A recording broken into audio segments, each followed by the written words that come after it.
I would like to thank you all for being here. This is our last seminar of the semester. Your presence here made this truly special.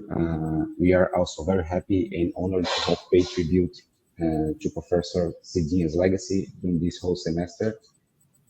And thank you once again for your support and participation. Today, it's my pleasure to introduce a friend and also an academic brother, Inácio Rabelo from ICMC USP.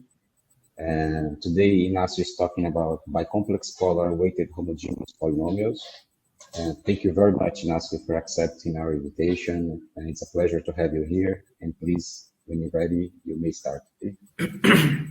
Thank you very much, Igor. Thank you very much, everyone, for being here. It is a great pleasure. I'd like to thank my colleague organizers to the opportunity to present my work. This is part of my PhD thesis defended a week ago. And this is also a joint work with Yesenia Bravo and Agustin Romano, both from the Math Institute of the UNAM here in Mexico. So I believe my talk will be very short. It's divided in 4 parts. I would like to introduce the theme, what mixed functions are, mixed polynomials are, a little bit of history.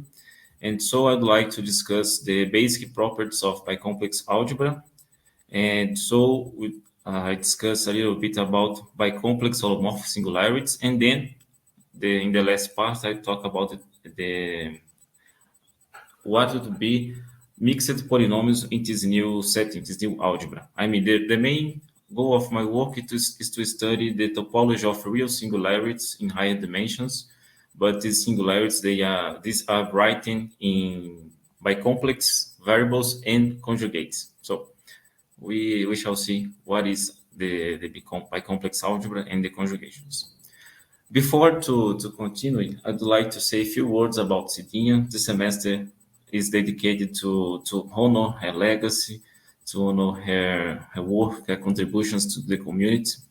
I had the great privilege to be her PhD student. It was a great honor, great happiness. And I like to say very few words about my history, how my history of Cidinha begins. I remember that I arrived at São Carlos and I didn't have a research area. I didn't have advisor. I was looking for a PhD project. I was looking for mathematics to study. And well, I was interested in singularity theory, of course. It's almost impossible to come to São Carlos, to travel to São Carlos and not to hear about the singularity group. We are many. And I remember very well that my friend and also organizer of this webinar, Rafael Omena, he approached me and said, look, you need to talk with Cidinha, and Cidinha will give a solution to your problem. And the solution to my problem was a PhD project with her, a great solution. And this picture is from an interview she gave to the Institute. The occasion was a celebration of 50 years of ICMC. And in a part of this interview, she claimed actually the following, in a half translation. She said that the part she liked the most in her job, in her profession, was the interaction with students. Students of all levels. Graduate students, undergraduate students, students of other members of the group. And I think this phrase, this claim, represents very well how Cidinha approached the community, how Cidinha understands the future of the community. And I believe, in a very humble opinion, but also a little bit ambitious, to say that the best way to honor her legacy is to disseminate the good things we have learned with her. And I believe we have this mission.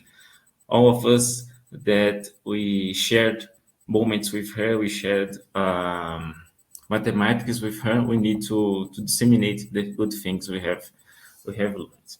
Well, thank you for the patience to listen to it. Well, now talking about mathematics, our history begins with the Milnor fibration theorem. More precisely, its real version. In his book, Milnor proved the following. If you have a real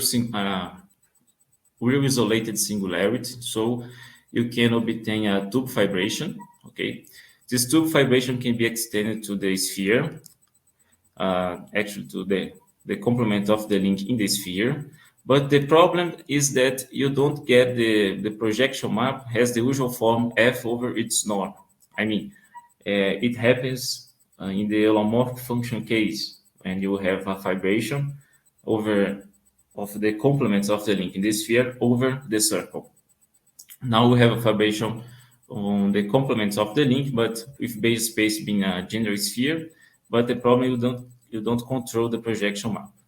And so Milnor posed some questions. I mean, the first one was to obtain examples of isolated singularities, okay, real isolated singularities, and with a non-trivial condition. A non-trivial condition means that the fibers, they are not diffeomorphic with Euclidean spaces. So the fibers of this vibration, it has a good topology, interesting topology to study. And also many other questions, for instance, when you can say that the spherical fibration has this projection, I mean, F over its norm. The first examples were presented by Milnor in its book. I mean, he posed the question, but also gave partial answers. And these are related to Hopf fibrations, not the Hopf fibration of the tree sphere, but also of the other spheres associated to quaternionic and octonionic algebras. I'd like to call your attention that this expression, this is a polynomial map indeed, but it is exhibited or writing in complex variables and conjugates. Okay, this is very important to the following steps. Some years later, Campoul presented this singularity.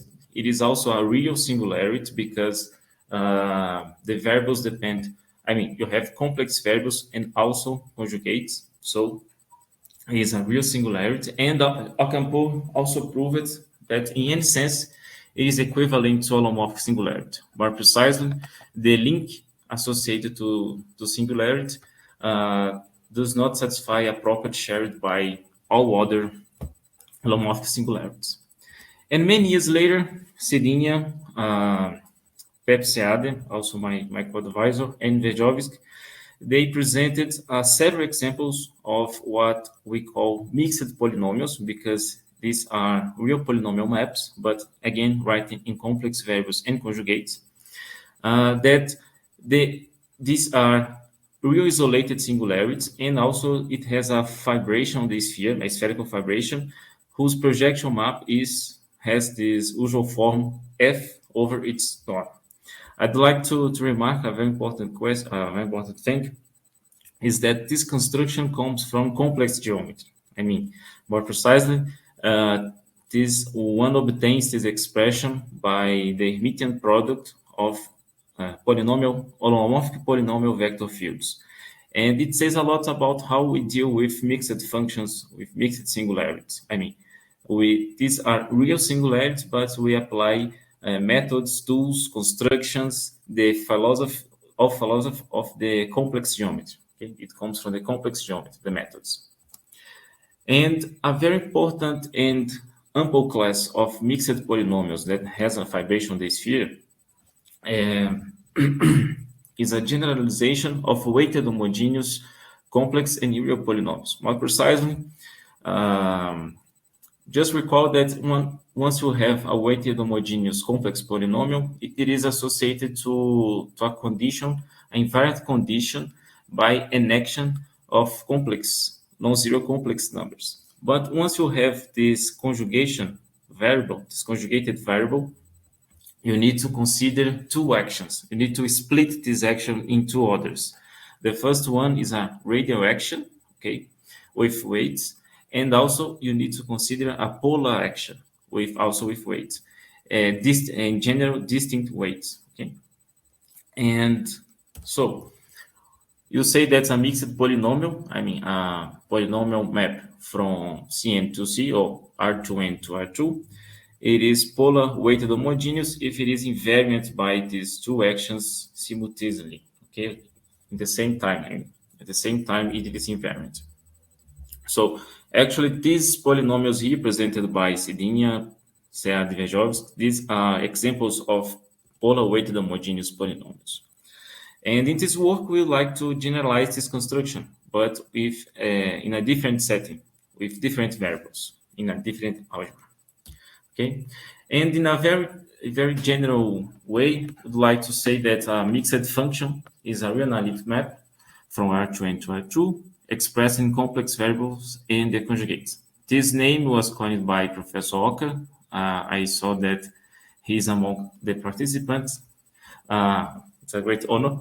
And I believe the most general statement one can present related to fibrations, the Milnor fibrations and mixed functions is a formulation in terms of Newton on degeneracy. Once you have a mixed function, you have an analytic expansion, and you can talk about the Newton polyeder, okay? And you, of course, with respect to the fixed functions, I mean, it's a little bit technical thing, but with respect to fixed functions, you can say about non-degeneracy and also strongly non-degeneracy. And if you require non-degeneracy plus convenience, you get an ICIS condition. I mean, the singular fiber has an isolated singularity at the origin. And if you require strongly non-degeneracy plus convenience, you get actually a Milnor fibration. I didn't write it here, but you also obtain a spherical fibration, and these fibrations are smoothly equivalent. Okay, so I believe it is a very ample, a very general class of mixed functions that admit a fibration a la Milnor. Okay, and of course, as in the classical case of holomorphic functions, these homomorphism classes does not depend on the radius you take if they are sufficiently small. Okay, I would like to talk about the bicomplex algebra. Okay, these numbers, they form a four-dimensional real algebra, which is commutative, but it has zero divisors. Okay, so it consists of numbers in the form lambda 1 plus j lambda 2, where lambda 1 and lambda 2, these are complex variables, complex numbers in the usual sense, and j is a second imaginary unit with these properties. Okay, so you require this commutativity condition between I and j. The great difference from the quaternions, besides the commutativity and of course the existence of zero divisors, is this relation here, because ij becomes a second imaginary unit, an independent imaginary unit. Okay, so as I told you, this algebra admits zero divisors, but we can recognize very well what are the zero divisors. More precisely, you can define these two elements called idempotent elements, and they are zero divisors. They satisfy this property of idempotence. Okay, and each bicomplex number has a unique representation in its basis. I mean, you can write a bicomplex number in this basis where zeta 1 and zeta 2, these are complex numbers indeed. So, and the good thing about this representation is that you can operate bicomplex numbers through these coordinates. I mean, if you need to sum, to multiply, and so on, to bicomplex numbers, you can perform it coordinate by coordinate. Or in other words, you can think that the bicomplex algebra consists of C2, okay, two copies of the complex numbers, and you operate entry by entry, okay? And under this representation that we call idempotent representation, the set of zero divisors, and here I am including the zero, these are the bicomplex numbers that one of these complex numbers that appears in the idempotent representation is zero. Okay, so you can imagine that the bicomplex, they are homeomorphic to R4. Okay, and so it consists the zero divisors consists of the union of two hyperplanes. Okay, so And you have other structures associated structures in this algebra. The first one is an hyperbolic norm. I mean, you have a bit by complex number. You can consider the norms of the complex numbers, the usual norm, but you obtain again a bicomplex number, but with real positive entries. Okay, and also you have the complex number. Now we consider the original representation, and we consider this root, okay, this complex root with a convention here about the two possibilities you can obtain. But the most important thing about the complex norm is that the zero divisors, they are those big bicomplex numbers that the complex norm is zero. So, and moreover, one has a trigonometric representation of these numbers. I mean, the non-zero divisors, okay? You can write a bicomplex, which is a non-zero divisor in this way. Here we have the complex norm, and here we have what we call in the paper a complex polar argument, because it simulates what is the polar argument, the argument of a complex number. But here we have a complex number as the argument of a bicomplex number. Okay, so it belongs to a smooth manifold, actually a complex manifold of dimension 1, given by those pairs of complex numbers that the square is equal to 1. One can prove, it's not so difficult, that this space is diffeomorphic with a cylinder. Okay, so what one needs to retrieve here is that for non-zero divisors, one has a trigonometric representation. And I would like to say in advance that actually the zero divisors, they play the same role that zero in general. Okay, so we are going to obtain fibrations over the complement of the zero divisors. Okay, so removing zero divisors and the pre-image of zero divisors, one obtains fibrations and other good properties. Okay, so in this algebra, one can define a notion of holomorphy. Okay, what would be a bicomplex holomorphic functions, and it is related to limits. I mean, as we performed in calculus. Okay, with the hyperbolic norm. But now I'd like to remark that when we are considering this limit, we need to take into account that our numbers, they are not zero divisors.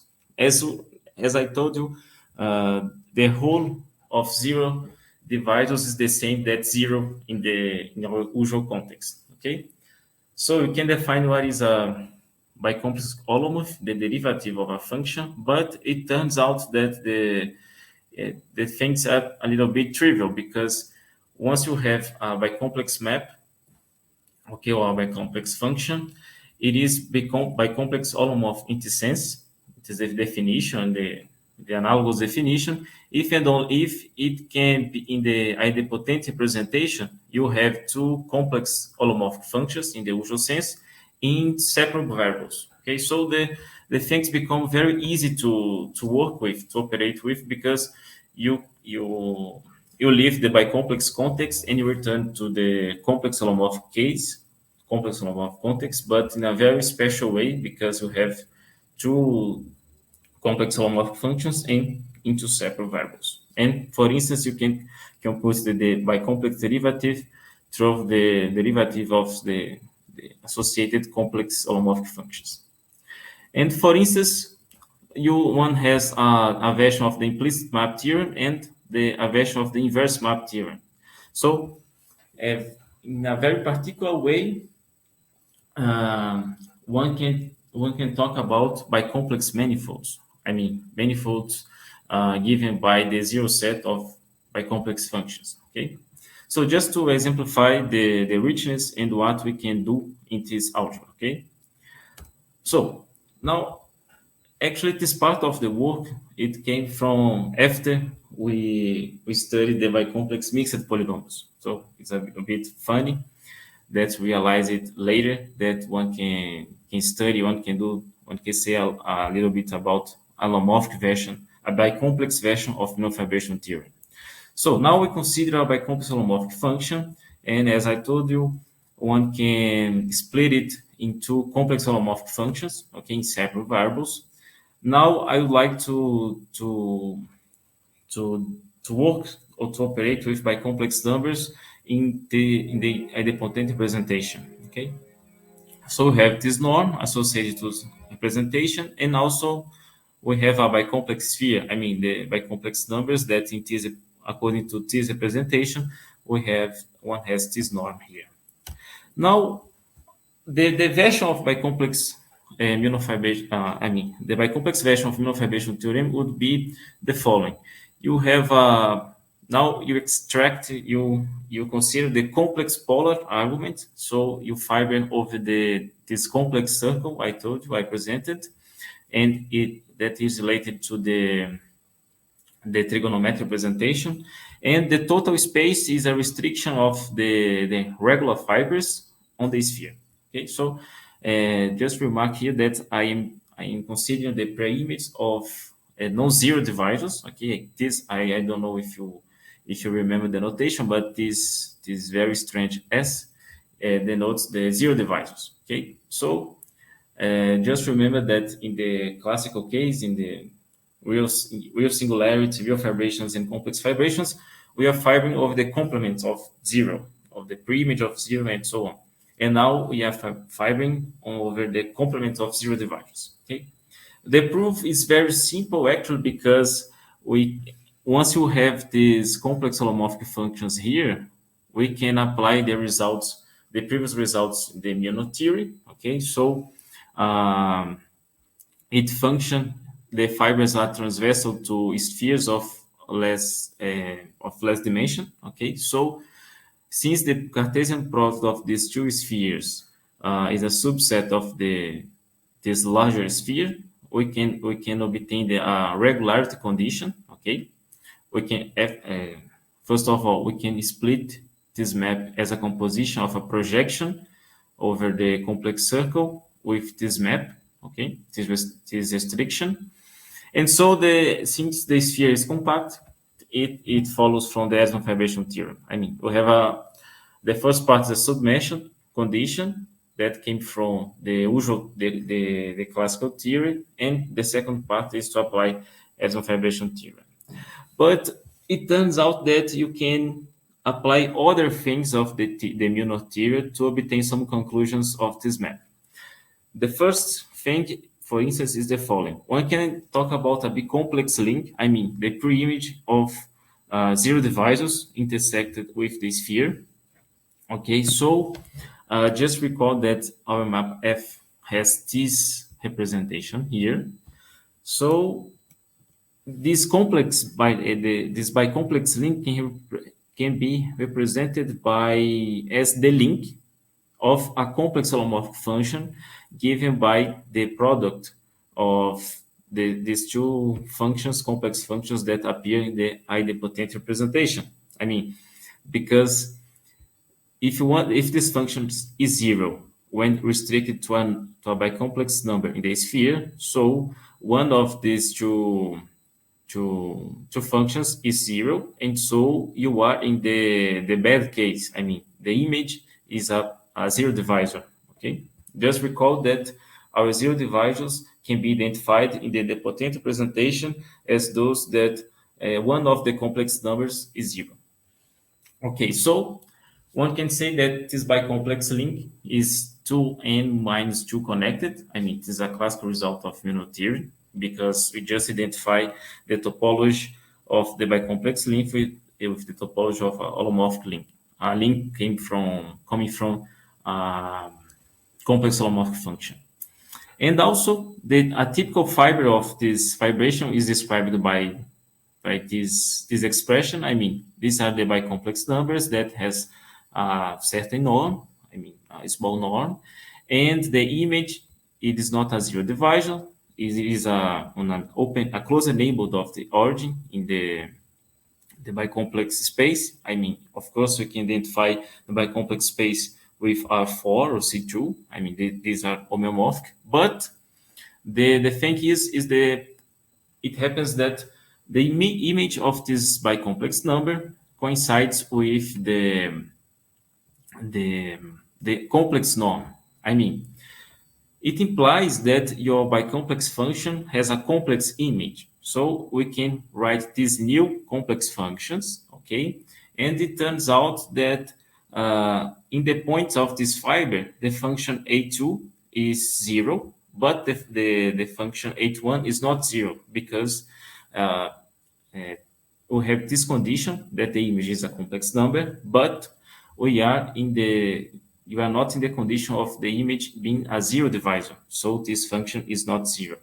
So one can conclude in a very surprising way that this fiber can be identified with the complement of a link in other link. I mean, this typical fiber can be identified with some subspace of a complex link, a link defined by complex function, okay, complex holomorphic function. So if we add some new hypothesis concerning to isolated singularity and the non-existence of common irreducible components, we can see a little bit more about the topology of this fiber. Okay, and the idea again is a little bit simple because Milnor, not Milnor, but Le in some works, and also Loyenga studied the fibrations. I mean, Milnor fibrations, but now in complex analytic spaces. I mean, we are not in the complex space in general, in the ambient space, but you restrict your fibrations to complex analytic spaces. And it turns out that the topology of these fibers, the fibers of these fibrations restricted to complex analytic spaces, it is now. You can say some things about the topology of this space. Okay, so we start with a very different setting because these are holomorphic function, bicomplex holomorphic functions. One has a different expression because our fibration, let me return here. Our fibration involves a complex norm, a very different base space. Okay, so but in the end, we can apply the classical theory to obtain some topological data about our objects. Okay, so but now the main goal of the project was to study mixed polynomials. We were not expecting to obtain interesting things in the bicomplex holomorphic context. Okay, so but we obtained, of course, and there are a lot of other things to ask about these objects in the bicomplex holomorphic setting. Okay, but let me talk about now about the mixed version of bicomplex polynomials. Okay, so as I told you, as I presented to you, the the mixed function theory involves complex variables and conjugates. So if you want to talk about bicomplex mixed polynomials, one needs to consider the possible conjugations of this algebra. And since we have complex numbers and a second imaginary unit, one has three conjugations in this algebra. Okay, and these are related to conjugate complex numbers or to conjugate bicomplex numbers only with respect to the imaginary units. Okay, just to fix the idea, recall that if you have a vector in R2, one needs the complex variable and its conjugated variable to describe this vector, I mean this object, in complex terms, okay, in complex variables. And now, if you are in R4, one needs a bicomplex variable and also the three conjugations to describe this vector. Okay, so the things are very similar. They are very, how can I say? They are very analogous, a generalization of what happens in the complex case. Okay, so let me fix some notation. Instead of writing these complex variables and the conjugates and the exponents, okay, I will consider this notation here, and I call it a mixed monomial in a bicomplex variable. And of course, one can consider the product of these objects, okay, and I call it mixed monomial, and a finite sum with bicomplex coefficients of monomials in this form. Here one can see that the importance of the commutativity property, okay? If, for instance, if one tries to define quaternionic polynomials, the order you write the monomials and the quaternionic variables matters. I mean, because it is not commutative. Okay. So, but here in a very good algebra in this sense, because it is commutative and you can write it as you want.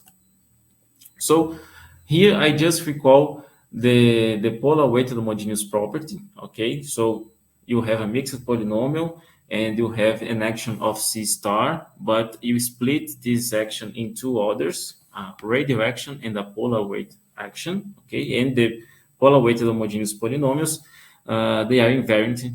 These are the mixed polynomials that are invariant by this action. Okay, so now the idea is try to do the same thing, but we need to consider now a trigonometric representation of bicomplex numbers. So we restrict to non-zero divisors, and now we need to consider a bicomplex action of non-zero divisors in the bicomplex space, and thus polynomials, bicomplex mixed polynomials invariant by this action. Okay, so the things, they are the following. In the trigonometric representation, one has a real number, a complex number, and a bicomplex number that represents a complex polar argument. So one needs to consider three actions. The actions of are the positive numbers, an action of unit complex numbers, and an action of bicomplex numbers in that space that I call complex circle. Okay.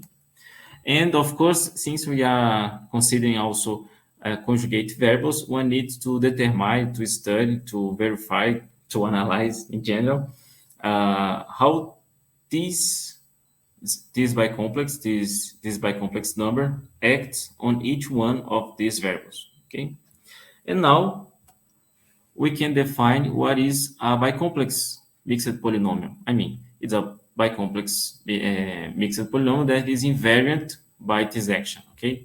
And so I still calling it bicomplex polar weighted homogeneous, but actually you have radial weighted homogeneous property, polar weighted homogeneous property, and a complex polar weighted homogeneous property. The trick thing here is that in the complex polar argument case appears the complex number, I mean the complex argument, and also the conjugate. So one needs to consider two total weight for this action. Okay, but it's a little bit technical. Okay, just to the things in the end they met.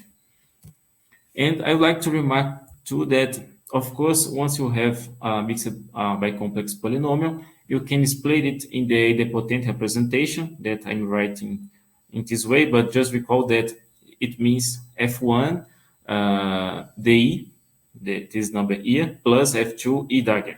Okay, so if you write your bicomplex polynomial in this way, what happens is that these are mixed polynomials. I mean, it is maps from Cn to C2n to C2 to C. So these are our very well-known mixed polynomials. And it turns out that some properties of the bicomplex object will also induce some properties in the mixed polynomial. Okay, but it is not equivalent to study mixed polynomials under these actions. Okay, so when we write these singularities in bicomplex variables, it really matters. One really can catch different properties, different information that only consider this singularity as a mixed map. I mean, a map from C2n to C2. Okay. I try to say with the sentence is that the language of bicomplex variable, it helps a lot to study singularities. I mean, you could find many information with this this new algebra. The first example is very simple. You can consider bicomplex holomorphic polynomials. I mean, that depends only on bicomplex variables and not on the conjugates. Just think about weighted homogeneous real complex polynomial and just replace the variables by bicomplex variables, okay? And you have this property, and of course, in particular, for those bicomplex numbers that they are not zero divisors, okay? But the trick thing here, I mean, this example is very good to understand why we cannot perform the same thing with quaternionic variables. I mean, when I write it in this way, I'm saying that we can factor the bicomplex polynomial by a bicomplex number times your image, your usual image. And so it cannot hold in the quaternionic case. So this is the importance of the commutativity property. A second example, and more interesting, is what we called a Van-Brisk conversion of mixed polynomials. I mean, you have a sum of bicomplex monomials in separate variables, and we consider not only the bicomplex variable, but also integer exponents, I mean, non-negative integers, actually, but involving all the conjugates, okay? Just recall that we have three conjugations in this algebra. And to determine the correct weight to see that this is a bicomplex polar weighted homogeneous polynomial, one can take a bicomplex number, a non-zero divisor, bicomplex number, and see how it acts on it bicomplex monomial. I mean, the radial action is not a problem. I mean, it operates just in the real case, as in the real case. The polar arguments, I mean, the action of complex unit numbers, it operates with some tricky things. I mean, you have minus here, and the most difficult is the complex polar action, okay? That appears a complex number and also the associated conjugated. So we require further conditions, okay, to guarantee that it satisfies an invariant property, okay? So, but it's not so bad because we have 4 exponents. I mean, you have 4 non-negative integers, so you can have freedom to determine these numbers, okay? And one can conclude that this is a bicomplex polar weighted homogeneous, and the radial, the polar, and the complex polar weights they are given by this set of these vectors here, okay? Of course, in general, the weights, they are integers. I mean, they belong to Z, but of course, we can normalize this vector and write in the correct way. Okay? And to conclude, I'd like to talk about fibrations to these objects, okay? Just as proved in a previous work of Cisneros, I represent the property references. It turns out that every non-zero divisor is a regular value to your polynomial once you have this polar weighted property, okay? It is because the image by the derivative of your polynomial of the tangent space of the orbits according to these previous actions of non-zero divisors, it contains 4 linearly independent vectors, okay? I mean, it's just an adaptation or a generalization of a well-known result to the complex case, okay? And the first conclusion is you can obtain a submetion in the complements of the pre-image of zero divisors, but also this submetion is a locally trivial fibration. And one can prove this proposition by showing, okay, explicit expressions to the local triviality, okay? And of course, I started the talk talking about spherical fibrations, and actually we obtain spherical fibrations again, but of 2 types. I mean, you can fiber over the complex circle, or you can fiber off the usual 3 sphere. And again, this is similar to are a bicomplex version of Milnor fibration because you have the complex norm here, and the total space is different, but you are firing over the complex circle. Okay, I mean, you can relate these two fibrations. Okay, you can consider projection from bicomplex numbers in the tree sphere and the projection on the complex circle, but I will not show this diagram here.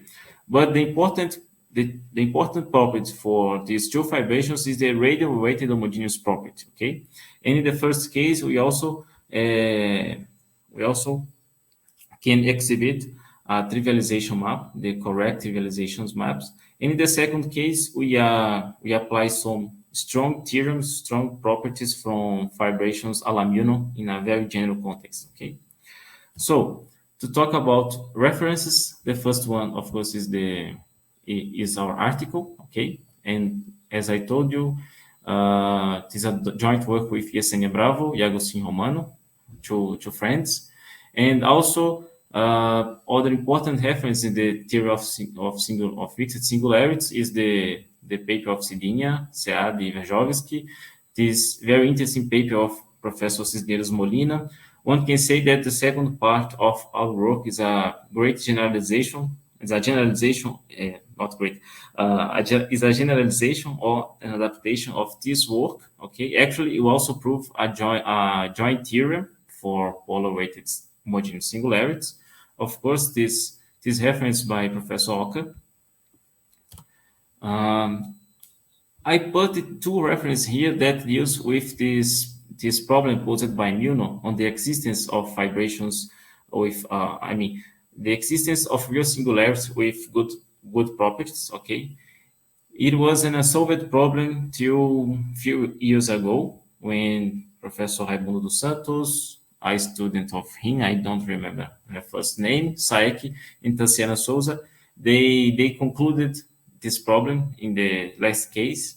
Okay, and of course, the first solution or the first partial solution to this problem posed by Milnor was given by Church and Lamotki. And for those who are interested in the theory of bicomplex algebra, bicomplex holomorphic functions, the basic properties, the basic geometry one can study in this setting, in this space, there is this very interesting book. Okay, and I finish here. Thank you very much for your attention.